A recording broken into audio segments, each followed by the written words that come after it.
geng, welcome back to my channel karena semuanya ada di sini. So di video kali ini gue mau ngobrol aja soal pengalaman gue yang kalau kalian follow Instagram gue lagi hamil anak ketiga. Oh my god. Jadi ceritanya gue sebenarnya udah tahu tuh dari 2 mingguan yang lalu kalau gue tuh ternyata hamil lagi. Ceritanya dari awal gue tuh ini hamilannya tidak direncanakan karena gue sama suami itu rencananya cuma punya anak 2 doang, dan akhirnya suami gue itu melakukan steril supaya nggak bisa membuahi gue lagi kayak gitu. Tapi gue nggak pakai KB karena gue pikir suami gue sudah disteril, dan setelah disteril 2-3 bulan itu masih bisa membuahi, tapi tuh chance-nya tuh kayak 20% gitu. Sedangkan kalau kalian tahu gue adalah salah satu pejuang PCO juga, dimana kalau misalkan gue mau hamil itu gue harus minum beberapa vitamin yang sudah gue konsumsi waktu gue program hamil anak gue yang pertama dan yang kedua. Jadi gue pikir kalau suami gue belum disteril aja gue harus minum banyak vitamin supaya menyuburkan gue.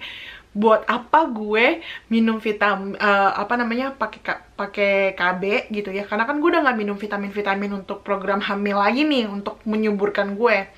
Jadi buat apa gue pakai KB kalau misalkan chance membuahi suami gue masih bisa membuahi gue tuh cuma 20% gitu.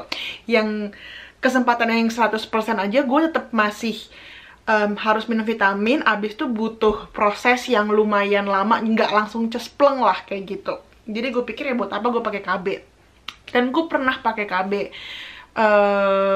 spiral, tapi tuh suami gue sakit banget, sampai sakit banget gitu ya kan. Jalur itu orang kan perempuan beda-beda ya, ada yang panjang, ada yang pendek gitu. Nah mungkin gue pendek apa gimana, pokoknya apa laki gue kepanjangan, kegedean, gue kagak tahu. Intinya dia bener-beneran sakit banget, nget. Akhirnya gue udah gak pakai KB spiral lagi. Dan juga kenapa gue gak coba KB yang lain, karena gue tuh PCO. Jadi memang dokter gue menyarankan untuk pakai spiral kalau lo memang mau pakai KB, karena supaya nggak nggak bikin hormon lo tuh berantakan. Karena kan kalau PCO kan hormonnya berantakan. Jadi kalau bisa pakai KB yang nggak mengandung hormon alias spiral. Tapi again karena suami gue sudah di steril, jadi gue nggak pakai KB gitu. Tapi ternyata Tuhan punya rencana lain bahwa gue hamil anak ketiga gitu ya. Dan sekarang usianya 8 minggu. Dan waktu pas gue tahu, ada pasti di dalam lubuk hati gue rasa seneng karena gue akhirnya ngerasain surprise hamil kayak ibu-ibu yang lain gitu. Biasanya kan gue nih kemarin tuh selalu hamil yang direncanakan, yang memang gue program gitu, minum vitamin apa supaya gue punya anak gitu. Gue pengen hamil ngerasain yang kaget gitu, yang surprise gue hamil gitu, yang tanpa direncanain gitu. Kayak perempuan-perempuan yang tidak ada masalah di dalam tubuhnya gitu. But again, itu bener-bener ngerasain yang super duper kaget karena gue nggak kepikiran pengen hamil lagi gitu. Dan tapi again ternyata Tuhan punya rencana lain. Dan juga itu gue beneran kaget, nangis. Gue tuh waktu tes kehamilan tuh gue ada di rumah bokap gue. Bokap gue tuh rumahnya tuh lantai 2. Gue tuh tesnya tuh di lantai 1 di kamar mandi bawah. Terus gue teriak. Jadi awalnya gue curiga gue hamil karena gue mencium semua bau. Dan waktu itu Tony lagi masak nasi, terus gue mencium bau nasi tuh enek banget, pengen muntah. Dari situ gue langsung kayak kayaknya ada yang nggak beres nih. Terus akhirnya gue ke rumah bokap gue beli tes kehamilan. Abis itu gue tunjukin tesnya. Nah ini Nah, si Clear Blue ini adalah test pack paling mahal. Pokoknya paling sensitif, paling mahal lah pokoknya. Ini dipakai juga sama Nagita Slavina, sama Aurel Hermansyah, sama Kylie Jenner. Pokoknya banyak banget yang pakai ini, artis-artis lah gitu. Ini pokoknya produk mahal dibanding test pack yang lain dan paling sensitif. Terus, seperti yang kalian lihat, ini tulisannya tuh pregnant apa dan not pregnant. Jadi bukan kayak test pack yang lainnya yang kayak 1 garis, 2 garis kayak gitu. Terus gue tes di kamar mandi, terus gue celupin gitu ya di air kencing, terus tiba-tiba ada gambar loading, terus tulisannya, gue jadi kayak waktu pasnya, terus gue tutupin ininya dulu kan, gue tutupin, terus tiba-tiba ada tulisannya pregnant. Gue langsung teriak, bener-bener teriak, gue langsung ke kamar tante gue, terus gue ngamuk, gue lempar-lempar barang. Gue nangis, gue teriak-teriak, bokap gue sampai kenapa kayak gitu. Abis itu gue langsung lari ke kamarnya Elva di lantai 2, langsung lari-lari di tangga gitu. Orang-orang pada heboh, kenapa, terus udah kayak gitu gue langsung nangis sekejar-kejarnya sampai sesunggukan, sampai lemes. Terus gue bilang gue bunting apa segala macem, bener-bener stres itu geng, karena gue langsung ngebayangin, aduh anjrit, gue harus ngurusin bayi lagi sendiri gitu kan, karena kan gak punya mbak. Terus udah kayak gitu, jujurly, besok tuh hari Minggu, gue tuh sudah punya appointment sebenarnya untuk aborsi anak gue. Kenapa? Karena gue cerita sama nyokap gue cerita sama yang semuanya, karena gue nggak siap untuk jaga anak lagi gitu. Apalagi gue di sini sama suami gue semuanya serba sendiri, nggak ada pembantu. Dan nyokap gue juga kalaupun ke Amerika, dia kan nggak bisa lama-lama gitu, karena kan dia bukan warga negara Amerika dan bukan permanen residen Amerika. Jadi memang nggak bisa lama-lama, maksimal 6 bulan, terus harus pulang ke Indonesia lagi, intinya gitulah gitu. Terus dan nyokap gue kan nggak tinggal di Amerika, jadi memang nggak bisa ngebantuin, bisanya cuma bantu doa doang gitu kan.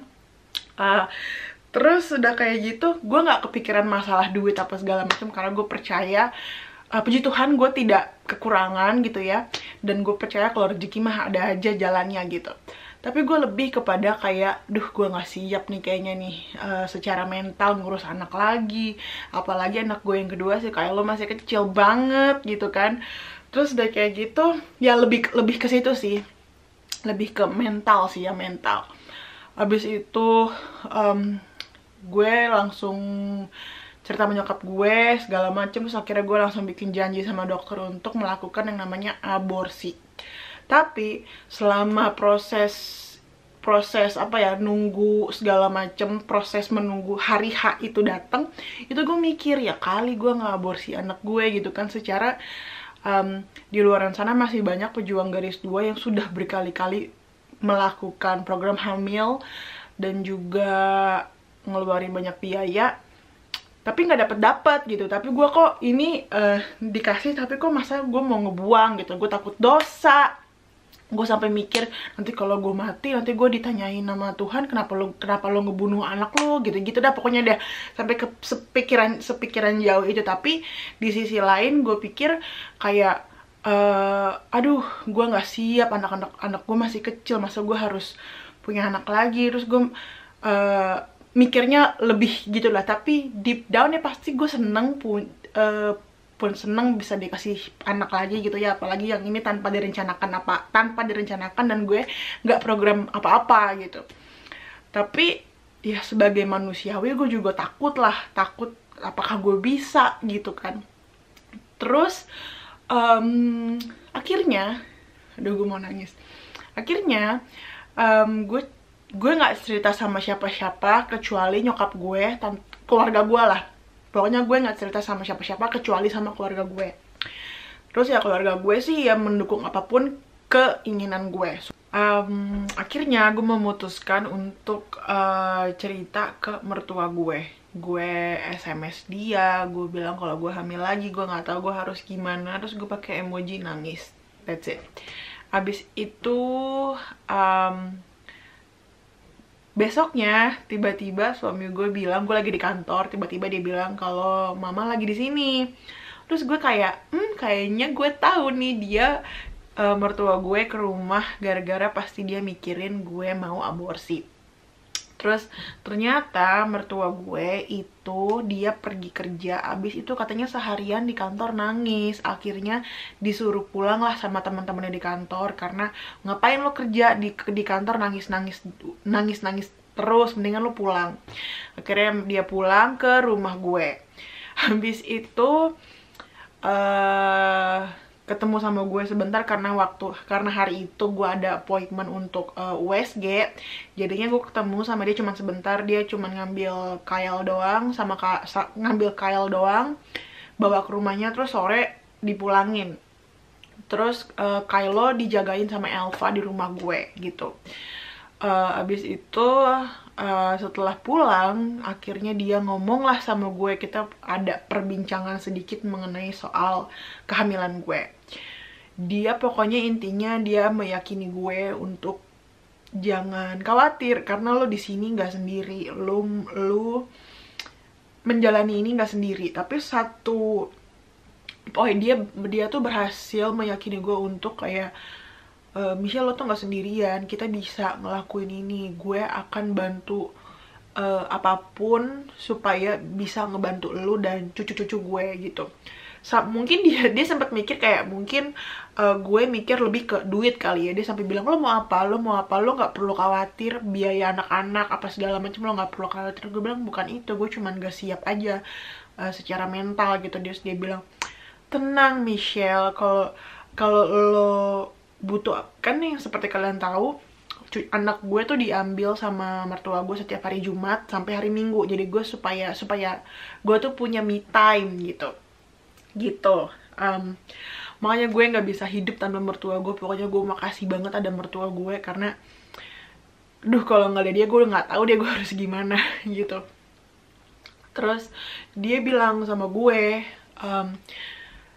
anak kita tuh umurnya nggak kecil terus Michelle, dia bakalan gede, dan sekalinya dia udah sekolah lo bakalan ngerasa kayak waktu tuh cepet banget gitu. Jadi lo nggak perlu takut. Again, lo menjalani ini tuh nggak sendirian. Ada suami lo, ada gue, ada mertua gue yang laki, dan mertua gue yang laki tuh bilang, Michelle, gue tuh nggak punya teman banyak di hidup gue, sahabat gue cuma satu, itu pun sahabat gue dari dulu itu doang. Tapi semenjak gue punya cucu dan cucu gue semakin banyak lagi, justru gue ngerasa hidup gue tuh lebih berwarna, lebih semangat aja gitu, lebih berwarna ngejalani hidup karena cucu-cucu gue langsung kayak terharu gitu ya, mau nangis. Kayaknya baik banget mertua gue gitu. Mereka tuh bisa sedia 7x24 jam. Kalau misalkan gue butuh bantuan apapun, itu mereka pasti selalu sedia gitu deh pokoknya.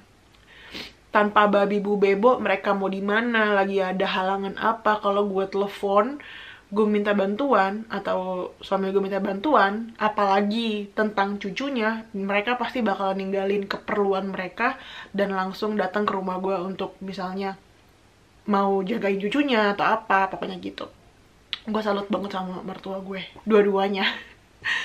Terus udah kayak gitu, kebetulan juga terus sahabatnya mertua gue ngelepon gue, Michelle, gue denger apa yang terjadi. Dan dia juga ngomongnya sama Michelle, lo gak sendirian. Kalau lo butuh bantuan, lo mau gue jagain anak-anak lo, anytime lo bisa telepon gue, lo kan tahu nomor telepon gue. Dia bilang gitu. Tenang aja sayang, kamu gak sendirian ngejalanin ini.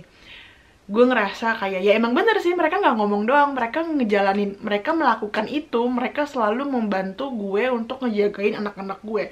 Kalau lu pada bilang kenapa kami Michelle stres gitu, kenapa selalu mertua kakak bukan Elva, ya karena Elva gak ngebantuin apa-apa. Cuman kalian tuh di Instagram Elva ngebantuin. Kalau misalkan Elva ngebantuin, mungkin gue bilang 1 dari 10 mungkin 3 kali ya, karena gue gak mau ngejelekin kakak gue. Tapi kalau dibilang dia ngebantuin ngurus anak gue, ya enggak, karena anaknya juga gak diurus. Jadi cerita soal Elva, gue tuh ada akar kepahitan sama dia. Jadi waktu pas gue postpartum depression kemarin, gue tuh setiap hari, apalagi waktu pas setiap kali Tony mau berangkat kerja, gue tuh kena panic attack. Seperti yang kalian tahu, kakak gue tuh punya masalah mental soal panic attack, anxiety, dan segala macem. Gue berharap kalau dia adalah sebagai orang yang lebih mengerti gue, dan juga lebih mengerti soal panic attack segala macam. Jadi gue berharap banyak lah sama dia pada saat itu. Tapi pada saat gue telepon, gue SMS, gue kena panic attack, yang dia bales cuman bilang sabar. Padahal dulu waktu pas dia sering-seringnya panic attack segala macem, 7 kali 24 jam sampai sekarang pun gue siap jagain Kela atau apa. Tapi karena sekarang gue udah makin sakit hati gitu ya, kayak kok malah jadi keluarga cowok gue yang selalu sedia 7 kali 24 jam buat jagain gue, buat bantu gue, buat jagain anak-anak gue, kok bukan keluarga gue ya gitu. Jadi sekarang sebenarnya gue udah lebih bodo amat juga gitu. Tapi kalau misalkan Kela nelfon gue, semales-malesnya gue sama kakak gue, pasti kalau Kela yang ngomong, gue pasti ada bagian kayak ya udahlah, kasihan, pasti kayak gitu. Akhirnya setelah gue memutuskan untuk tetap nge-keep bayi ini dan berdoa sama Tuhan juga, minta kekuatan, dan terima kasih untuk mertua gue yang selalu mensupport gue, selalu sedia buat gue, nggak ngomong doang. 7 kali 24 jam setiap ditelepon pasti diangkat, butuh apa pasti langsung oke, siap gitu. Habis itu apa ya, dan gue upload di sosial media, gue hamil lagi, dan gue merasa lega gitu ya, lega nge-keep bayi ini, karena selama proses gue menunggu hari H aborsi itu, dimana gue tuh ada pergolakan batin kayak aduh, masa gue harus ngelakuin ini sih, padahal di luar sana tuh banyak yang berjuang kayak segala macam. Tapi ya manusiawi lah, gue juga merasakan ketakutan, apakah gue bisa, apakah gue mampu. Tapi again, Tuhan ngasih jawaban, ngasih jalan, ngasih kekuatan melalui mertua gue, bilang kalau kita bisa, lo nggak sendirian gitu. Nyokap gue pasti akan ngebantu gue juga, tapi kan nyokap gue posisinya dia tinggal di Indonesia, jadi dia yang nggak bisa bantu apa-apa selain bantu doa, ya nggak gitu.